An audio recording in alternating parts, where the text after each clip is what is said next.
Welcome to Raleigh Ron's Classics How to Box a Muscle Bike video. In this video we're going to try to show the parts that you're going to need to take off of the bicycle.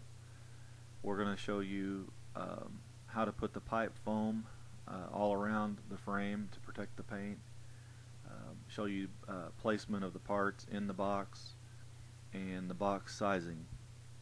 Now some of you may have seen our previous video that we made a couple years ago.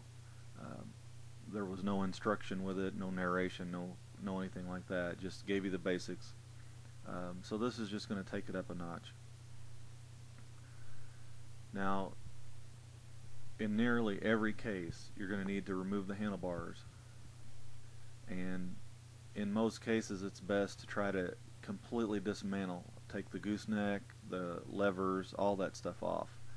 But if you can get the pipe foam around every piece and leave it together, then that also will work. It all depends on your box. Now, as you can see, I'm measuring the box here. UPS's dimensions allow up to 130 inches. Now how they do that is they measure the length of the box, and then they measure the width of the box twice, and then they measure the height of the box twice. So when you total up the width times 2, the height times 2, and then add the length to that number, you will come up with a number. Ordinarily, most bicycles will fit in a 52 by 29 by 8 box. Now if you have unusual handlebars or anything like that, you may have to get 10 wide. If you go 10 wide, then you're going to have to take some size off of the length or the width or the height. So you can experiment with it. Just be sure you don't go over 130 inches. If you go over the 130 inches, they're going to double your fee nearly and add a $45 to $50 oversized box fee.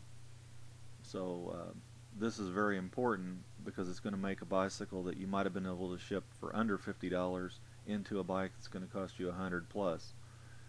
Now if you have a real unusual bike and you can't get it into one box and keep it under that price or under that size, you're going to want to use 2 boxes. So if you can get it into 2 small boxes, then you still actually will be money ahead in the long run. As you can see here in the video, I'm wrapping the bike with the water pipe foam. You can buy this at any hardware store.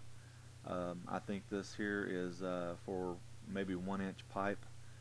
This stuff is used for insulation on water pipes under homes. It costs you about $1 a stick. Approximately 4 sticks of this stuff will cover nearly every piece of this bicycle. There's 2 different ways you can go. I usually use tape. I recommend zip ties. Unless you're very careful, then you can use the tape, but if you get tape on the chrome, it's hard to get off. If you get tape on paint, it's hard to get off. So if you do use the tape, try to keep it off of the paint or the chrome. Zip ties, they're pretty much a no-brainer. You just pull it down and tighten it, you're done. They're also inexpensive at hardware stores. When you're boxing a bike, of course, cost is always one big factor. You're going to want to try to keep costs down as much as possible and get the bike safely to the buyer. As you can see here in the video, I'm adding a piece of paper wadded up underneath the rear fender. That's just something that I've started doing over time. It keeps anything from pushing the fender down a little bit, or if the fender takes just a light bump while it's getting thrown around, it will help protect it some. It's not going to keep it from it's not going to make it damage free or keep it from being damaged, but it will help some. In most cases I try to box where it's not an issue, but every bike I get, it seems like people don't put anything under there. It comes in, it'll be smashed all the way down to the tire, and once it's smashed, it has kinks in it and stuff. Now here's another little thing that I like to do. If there's a seat, I like to either put it in a box like I'm doing here. Pedals are good to be put in a separate box. You can get these boxes from the Postal Service for free. And once the bike's in the box, you just slip these down next to the bike, and it also adds a little bit of cushion and protection to the bicycle. You can see here I'm wrapping the handlebars now. I decided to leave the levers on and just wrap them with this foam. And like I said, the cheapest way that I know how to get packaging materials is to buy this foam at $1 a stick, or $1.50 a stick. I mean, you're not spending a whole lot of money, and it ensures that the bike will take any kind of punishment on the way there. If anything is to fall and hit this foam, it's going to protect the paint, and most collectors are wanting to protect the paint. Even if it needs repainted, they don't want it getting there in worse shape than it was. So once the bike is in the box, as you see here, I'm going to start stuffing paper all the way around it. Double check and make sure that this bike cannot move. You want a bicycle to basically be completely suspended inside of this box, and if you do this, then the bike won't flop around and pick up momentum. What happens if a bicycle's in a box and it's just loose? When UPS or someone tosses the bike, the box over end or whatever, the bike's just flopping around in there. It's going to actually pick up momentum before it hits the ground, and it's going to be a lot harder than it seems, which can bend forks or fenders or whatever. So if you completely make it where the bicycle does not move at all, then it's a lot safer.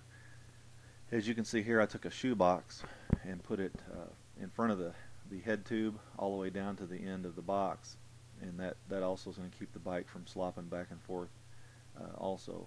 And I was able to get every piece of this bicycle in there. As you can see, the box is a little fat now because I overstuffed it. So what I do is I try to pull it as tight as I can and pull the bike back, or the box back, to its original shape. And then I use priority mail tape or some sort of tape to tape the box up. The best thing that I've noticed on boxing a bike and taping it up is if you go all the way around it a few times at the top, the bottom, and the center, then it helps strengthen that box up a little bit too, especially if the box has been used a couple times. And of course, you may want to push the bike box back in so that it's not bulged out, because that's going to add width to your box.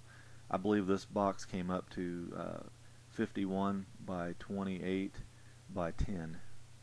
So I'm under the safety area there. It was 45 pounds. So good luck in your boxing bicycles, and I hope this video helped.